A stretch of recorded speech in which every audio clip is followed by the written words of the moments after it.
чыккан бул. Ильяс досуна тайында, кулунда саткан. Кулунда досуна берген.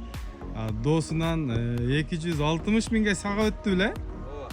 Канча жыл болду андан бери? 1,5 жыл болду. Макей. От болуп калды, достор. Жазда кунан малына келген. Талант азыр канчага коесуң баасын? Жакын 350 миң кылып коем. 350 миң.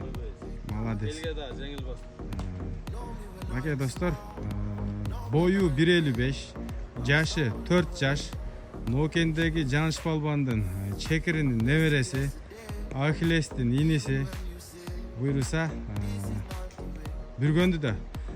Талант номериңи айтып койком. 0773 45 0787. Макей, достор, чалып сүйлөшө бересиздер. Кененирээк маалымат алыш үчүн дагы Жантөре 90 YouTube каналына кирсеңиздер, ошол жакка маалымат чыгат.